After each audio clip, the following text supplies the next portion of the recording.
Question number 11 पे ध्यान देते हैं। कहता है transverse displacement of a string is given by y is equals to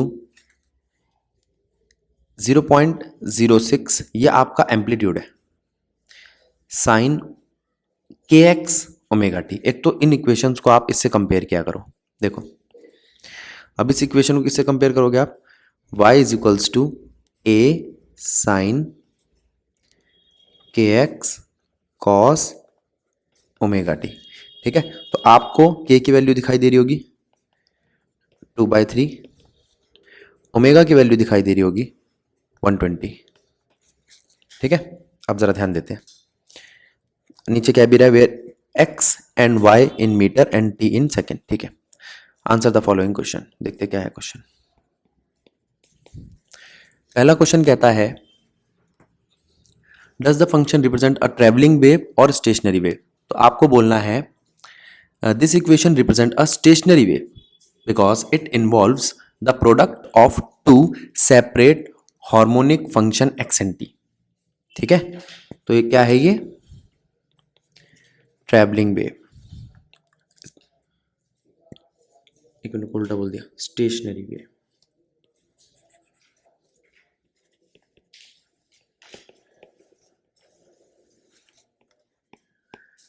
ठीक है,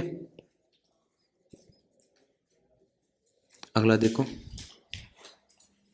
interpret the wave as a superposition of two waves travelling in opposite direction. ठीक है, what are the wavelength, frequency and speed of propagation of each wave. अच्छा, तो वो कहता है एक स्टेशनरी वेव लो, उसके अंदर दो वेव्स लो जो उल्टी डायरेक्शन में चल रही हो। चलो ठीक है, हम ले लेते हैं, ये देखो हमने एक वेव ले ली जिसका डिस्प्लेसमेंट है y1 ए साइन ओमेगा टी माइनस के एक्स। ठीक है, आप चाहो तो इस वैल्यू को खोल सकते हो ऐसे, ए साइन ओमेगा टी को आप लिख सकते हो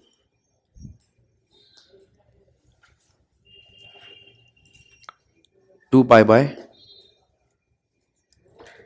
टी और इसको 2 पाई/λ। ठीक है, अब यहां से कुछ कॉमन तो आ नहीं रहा, तो अब क्या करें, एक चीज़ और ध्यान दो, हम जानते हैं वेलोसिटी क्या होती है, वेलोसिटी ऑफ वेव होती है डिस्प्लेसमेंट अपॉन में टाइम। तो यहाँ से टाइम क्या हो जाएगा, लैम्डा अपॉन में वेलोसिटी हो जाएगा। अब अगर मैं ये पुट कर दूँ इस टाइम की जगह पे, तो लैम्डा नीचे जो होगा वो कॉमन आ जाएगा, वेलोसिटी रह जाएगा ऊपर। देखो इक्वेशन ही बनेगी y1 is equals to A sine 2 pi, देखो पीछे क्या था, 2 पाई/λ divided by v small t minus 2 पाई/λ। अब मुझे लैम्डा बाहर निकलता दिख रहा है, निकाल लो। तो y1 is equals to A sine 2 पाई/λ v t माइनस x। अब y2 क्या आएगा, in opposite direction. Opposite direction के लिए मैं साइन नेगेटिव ले लूंगा यहाँ पर,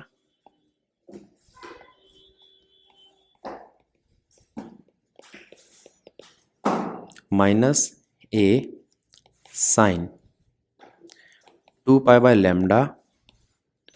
वी टी प्लस एक्स, ये इक्वेशन बन जाएगी। अब आपके पास y1 y2 है, ऐड कर दो इनको,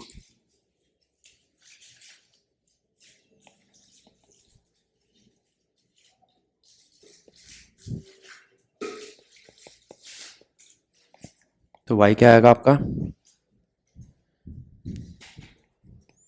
ये दोनों में है, कॉमन ले लिया, और sign A minus sine B बच गया।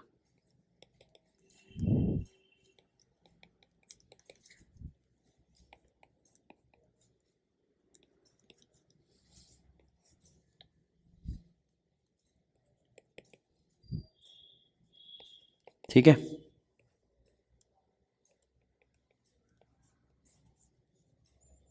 ये साइन ए माइनस बी का एक फॉर्मूला होता है बेटा हमारे पास, उसको लिख देंगे हम यहाँ पे।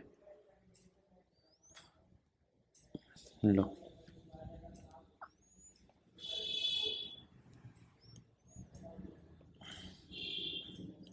माइनस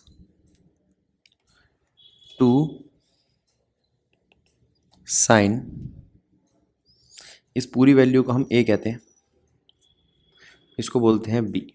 ठीक है, यहाँ पर लिख लो आप as sine A minus sine B is equals to -2 sine A plus B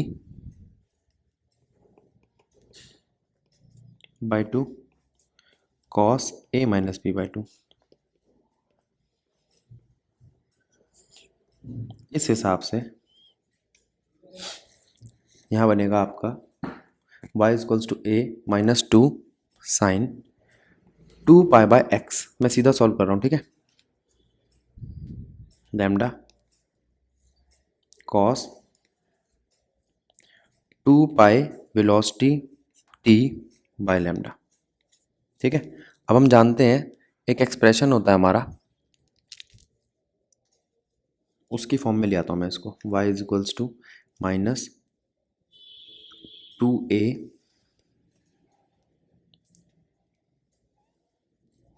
cos 2 pi v t by lambda sine 2 pi x by lambda. अब इसको उस इक्वेशन से देखते हो जो हमारी स्टार्टिंग में थी। देखो, स्टार्टिंग में हमारी इक्वेशन थी, जो क्वेश्चन में गिवन थी वो ये थी, ठीक है, a साइन ये वैल्यू कॉस ये वैल्यू। ठीक है, अब अगर हम इस इक्वेशन से इसको कंपेयर करें तो मैं इस इक्वेशन को लिख ही देता हूँ वहाँ पे, इसको हटा देते हैं यहाँ से।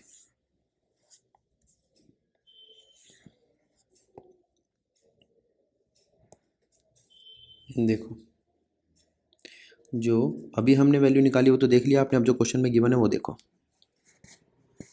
y एक्स टी का function 0.06 sine 2 pi by 3x cos 120 pi by pi t. On equating, equate करने पर बोथ अबव इक्वेशंस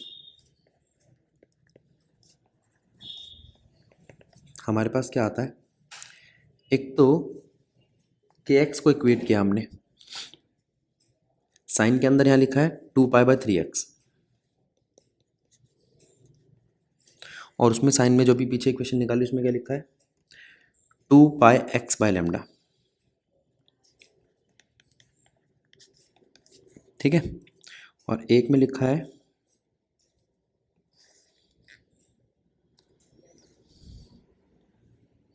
कॉस में 120 पाई टी, 120 पाई टी, और यहाँ लिखा है आपका 2 पाई वी टी बाय लैम्डा। ठीक है, अगर मैं इसको सॉल्व करता हूँ तो यहाँ से मेरे पास वैल्यू आ जाती है लैम्डा की, लैम्डा इज इक्वल्स टू 3, ये आ गई। और इसकी मदद से अगर मैं यहाँ पर इसको सॉल्व करता हूँ तो टी तो कट रहा है, दिख रहा होगा आपको, पाई कट रहा है। ठीक है, तो सॉल्व करते करते वेलोसिटी की वैल्यू आ जाती है 60 लैम्डा। ठीक है, तो लैम्डा कितना है 3, तो 180 मीटर पर सेकंड बन गया, वेलोसिटी आ गई आपकी, और ये आ गई। आगे चलते हैं,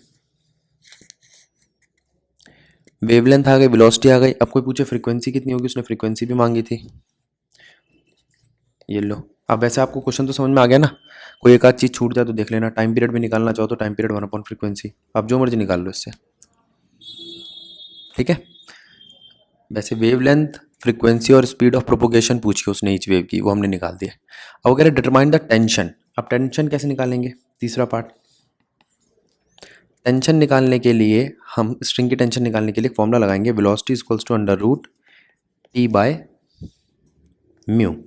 ये होता है लीनियर मास डेंसिटी, और लीनियर मास डेंसिटी का मतलब होता है मास पर यूनिट लेंथ। ठीक है, तो V square equals to tension by mu.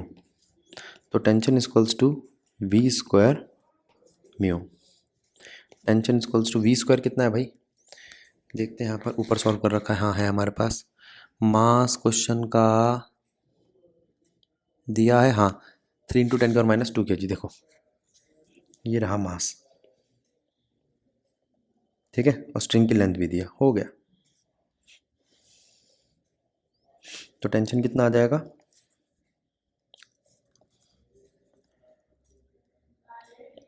V square mu. V square है 180 का स्क्वायर, मास है 3 × 10⁻² kg, और लेंथ है आपकी 1.5 मीटर। ठीक है, ध्यान दो इस पे, फिर मैं आगे बढ़ता हूँ।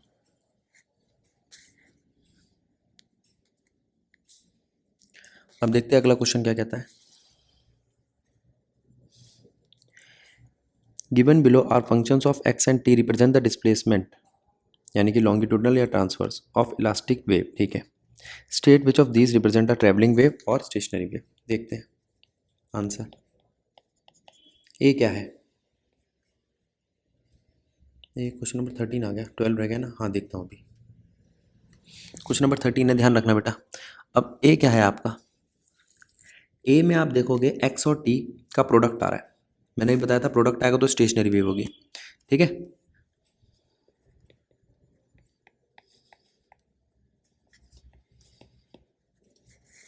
बी, बी जो है आपकी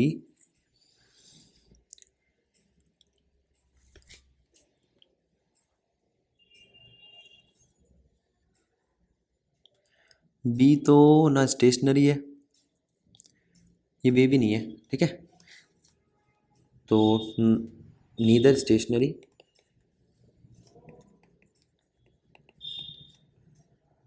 नॉर ट्रैवलिंग। सी देखते हैं,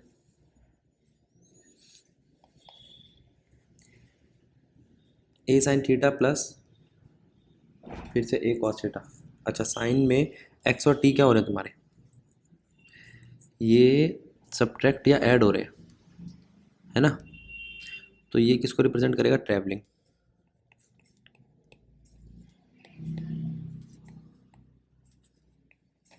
डी, अब इसमें यहाँ पर ये सब्ट्रैक्ट और ऐड भी हो रहे हैं, और यहाँ पर एक्स और टी प्रोडक्ट भी बना रहे हैं।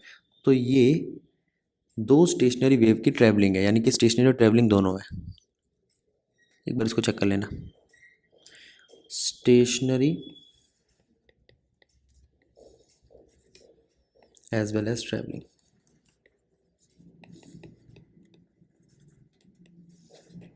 ठीक है, पीछे क्वेश्चन नंबर 12 रह गया था, उसको देख लेते हैं क्या कहता है।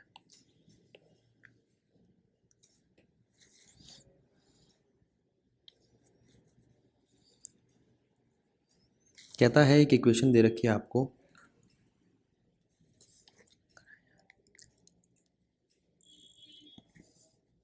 क्या इक्वेशन है देखो।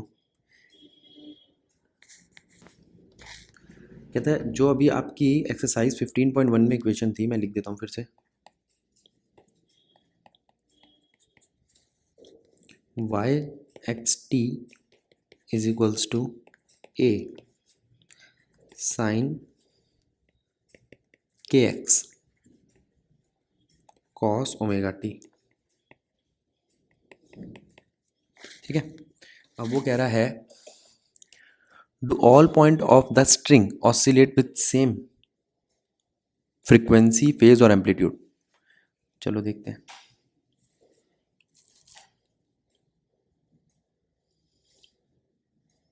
First part. तो वो कह रहा है यहाँ पर ये जो आपको दे रखा है ये है क्या, ये एक स्टेशनरी वेव है, ठीक है, जहाँ पे आपको जो टाइम रिप्रेजेंट करने वाला हार्मोनिक फंक्शन है वो है cos 120 पाई टी, ठीक है। ठीक है, यहाँ से मैं इसका ओमेगा टी करके टाइम पीरियड निकाल लूँगा। अब इस फंक्शन में जो x है, अब यहाँ पर अगर मैं ओमेगा निकालूँ तो ओमेगा एक कांस्टेंट वैल्यू आ रही है।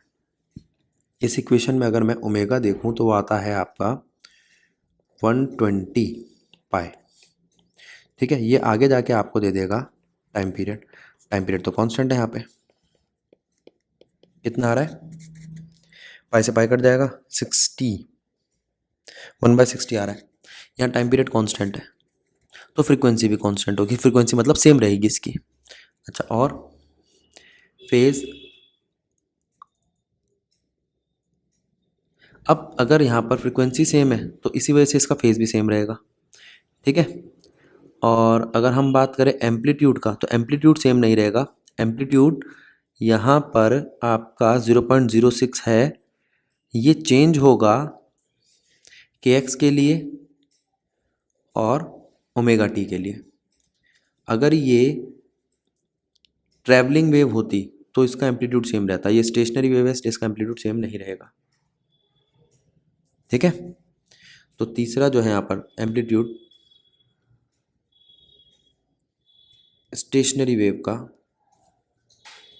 वो सेम नहीं रहना चाहिए मेरे हिसाब से।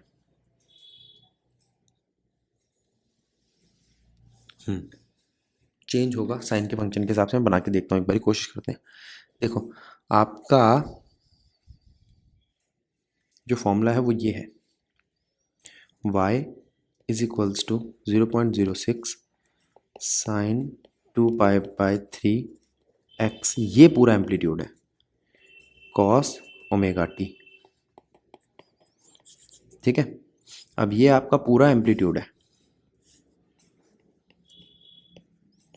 और अगर ये पूरा एम्पलीट्यूड है तो ये साइन के साथ वेरी कर रहा है।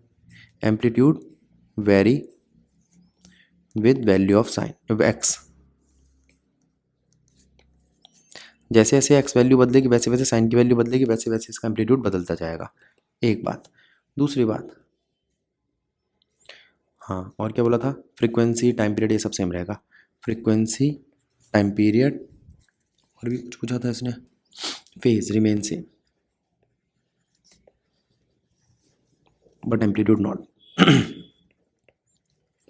ये कौन सा पार्ट है आपका, first.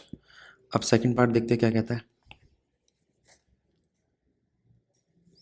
What is the amplitude of a point. अब आगे ना कुछ सेकंड क्वेश्चन में एम्पलीट्यूड तब क्या होगा जब एक्स की वैल्यू होगी 0.375 मीटर। हाँ निकाल लेंगे हम। एम्पलीट्यूड होगा 0.06 साइन 2 पाई/3 0.375 मीटर आ जाएगा एम्पलीट्यूड। चलो आगे देखते हैं। क्वेश्चन नंबर 14, देखो क्या कहता है। A wire stretched between two rigid support vibrates in its fundamental mode। ठीक है, फंडामेंटल मोड का मतलब होता है फर्स्ट, और उसकी फ्रीक्वेंसी आती है 45 हर्ट्ज। 45 हर्ट्ज फ्रीक्वेंसी आती है, उसका मास है 3.5 10⁻⁻² kg, और उसकी लीनियर मास डेंसिटी यानी कि म्यू है 4 × 10⁻² kg/मीटर। अच्छा, मास अलग से दिया है, म्यू अलग से दिया है, तो लेंथ आ जाएगी। म्यू होता है मास पर यूनिट लेंथ, तो लेंथ हो जाएगी मास पर यूनिट म्यू। ये लो, what is the speed of transverse wave of string, ठीक है। और दूसरा इसकी टेंशन क्या होगी, ठीक है। अब लेंथ तो हमारे पास आ गई है, फ्रीक्वेंसी हमें दे रखी है, मास भी हमें दे रखा है। अच्छा, पहला पॉइंट, फॉर फंडामेंटल फंडामेंटल बोला था ना, harmonic for fundamental mode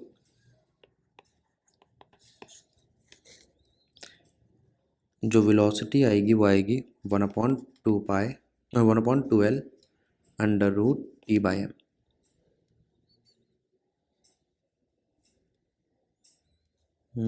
frequency velocity बोल रहा हूँ मैं, फ्रीक्वेंसी आएगी आपकी 1/2 टी बाई एम। तो यहाँ से आपकी टेंशन आ जाएगी, ठीक है। अब एक तो उसने कहा था टेंशन निकालो और दूसरा कहा था उसने स्पीड निकालो। अब स्पीड या तो आप टी बाई म्यू से निकाल सकते हो या स्पीड के लिए फॉर्मूला लगा सकते हो। देखो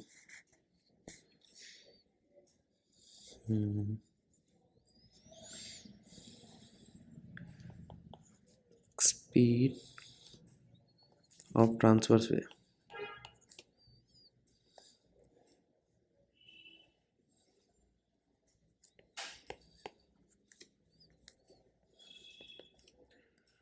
टू न्यू एल। अब ये 2 न्यू एल है क्या? अब तुम कहोगे भैया स्पीड कहाँ से बन गई? अच्छा ये स्पीड है wavelength by time period. Wavelength कितना है? 2L फर्स्ट उसके लिए, ठीक है।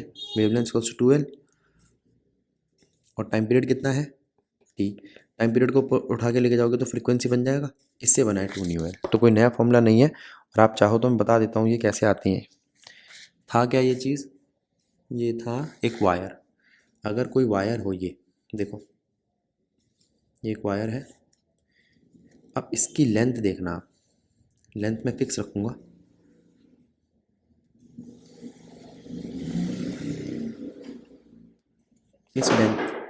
इस लेंथ के लिए अब देखो ये लेंथ है पहले मोड में, फंडामेंटल मोड में ये बनेगा। देखो यहाँ पे ध्यान भी दे लो, नोड होता है, ये एंटी नोड होता है। एंटी नोड कहाँ होता है आपका? एक्सट्रीम पोजीशन पे, ठीक है। जब तुम्हारी वायर एक्सट्रीम पोजीशन पे हो, नोड वहाँ होता है जहाँ मेन पोजीशन पे हो। अब अगर मैं फंडामेंटल के बाद इसका दूसरा नोड लूँ तो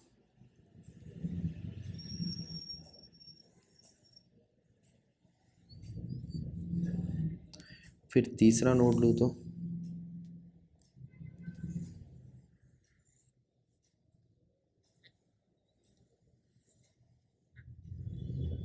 ठीक है। ये फर्स्ट या फंडामेंटल, ये सेकंड, ये थर्ड, ठीक है। अब यहाँ पर लेंथ जो है तुम्हारी वो λ/2 के इक्वल है। तो वेवलेंथ कितना होगा? ट्वाइस ऑफ एल के। यहाँ लेंथ लैम्डा के इक्वल है तो वेवलेंथ इक्वल हो गया लेंथ के, और यहाँ 3/2 के, ठीक है। तो ये हो गया आपका क्वेश्चन नंबर 24। इसको एक्स्ट्रा लिख लेना बेटा, पूछा नहीं है। 2.14, ठीक है। अब आता है 15 क्वेश्चन नंबर। ये देखो क्या कहता है।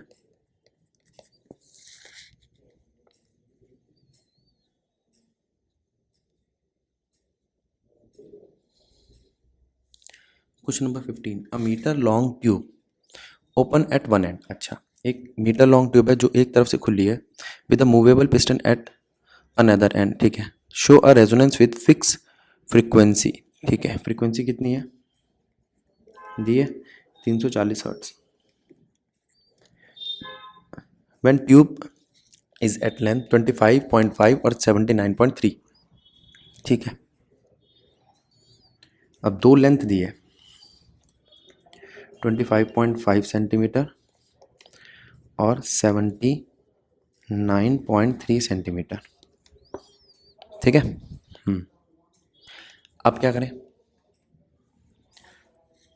Estimate the speed of sound in air at temperature of experiment, ignore the edge, ठीक है, एज इफेक्ट, ठीक है।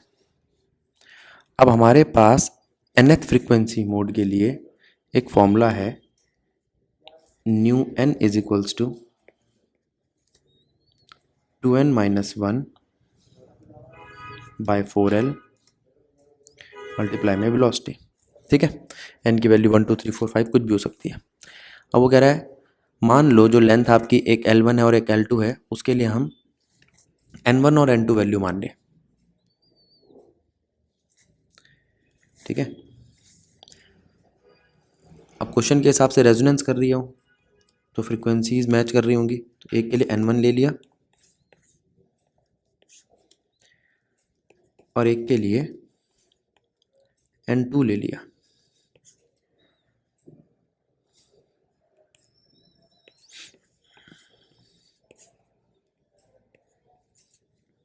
ठीक है, वैल्यू रखी, फ्रीक्वेंसी आपको 340 दे रखी है, L1 दे रखा है आपको 25.5, L2 दे रखा है आपको 79.3, 2 N1 माइनस वेलोसिटी दे रखी है, वेलोसिटी कट जाएगी यहाँ पर आमने सामने, 2N2 माइनस 1, ये लो। ठीक है, 4 भी कट जाएगा वैसे तो। अब यहाँ पर काटा पीटी करो और N1 N2 की रेशियो निकालो। ठीक है, N1 N2 की वेरिएशन निकाली तो यहाँ पर तकरीबन ये आएगी 1:3 अप्रॉक्सीमेटली। अब यहाँ पर N1 आ रहा है, N1 ठीक है ठीक है। अगर मैं ये कहूँ कि N1 1 है तो ये तो फंडामेंटल मोड हो गया,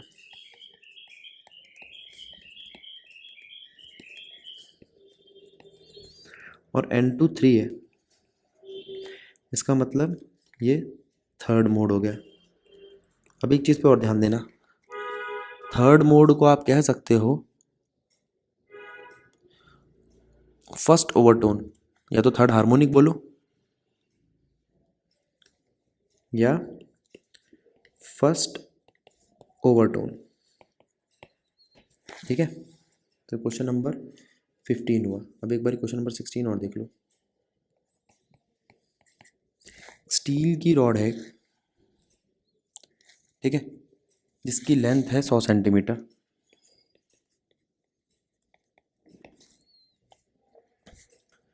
वो बीच से क्लैम्प्ड की है, मिडल से। फंडामेंटल फ्रीक्वेंसी दे रखी है उसकी 2.53 किलोहर्ट्ज़, फ्रीक्वेंसी दी है, लेंथ दी है, उसकी स्पीड क्या होगी। तो एक तो पहले आप ये समझ लो, लेंथ दी है तो हम उसकी वेवलेंथ निकाल लेंगे। फंडामेंटल के लिए 12, अभी पीछे बताया था ना। फ्रीक्वेंसी दे रखी है, अब वेलोसिटी क्या होती है, फ्रीक्वेंसी इनटू वेवलेंथ। ठीक है,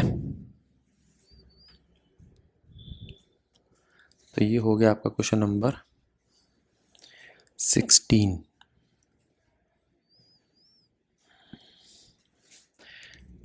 अच्छा, अब देखते हैं क्वेश्चन नंबर 17 क्या कह रहा है।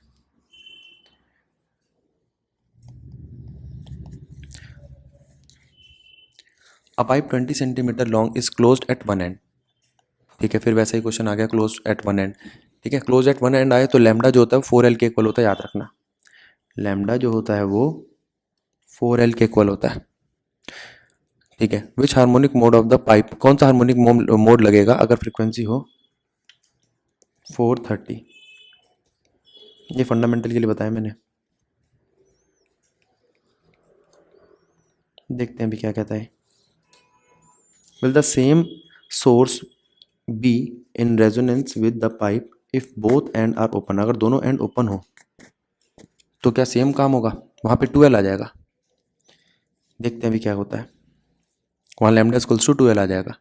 तो कहता है लेंथ दे रखी है आपको, स्पीड ऑफ साउंड उसने बोल रखा है, गिवन में ब्रैकेट में दिया 340। ठीक है, फॉर्मूला लगाओ, frequency is equals to velocity by lambda, velocity by 4L। ठीक है,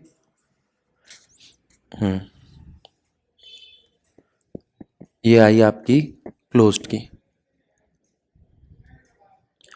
अच्छा, इसको सॉल्व किया तो हमारे पास वैल्यू जो है वो 430 के पास आ गई। That is it is fundamental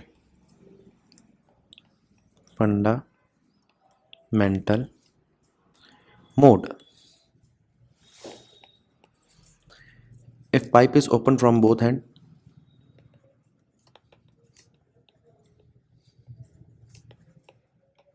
अगर पाइप दोनों तरफ से खुला हो तो क्या करोगे आप? फिर फ्रीक्वेंसी डैश निकालेंगे, वेलोसिटी लैम्डा, लेकिन इस बार लैम्डा किसके इक्वल होगा? 2L के।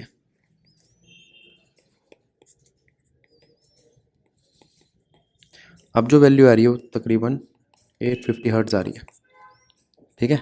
तो ये रेजोनेट नहीं करेगा। Frequency dash is not same या similar as frequency, so it will not resonate. ये रेजोनेट नहीं करेगा या रेजोनेंस नहीं करेगा। ओपन पाइप और एक तरफ से क्लोज पाइप रेजोनेंस नहीं करेंगे, ठीक है।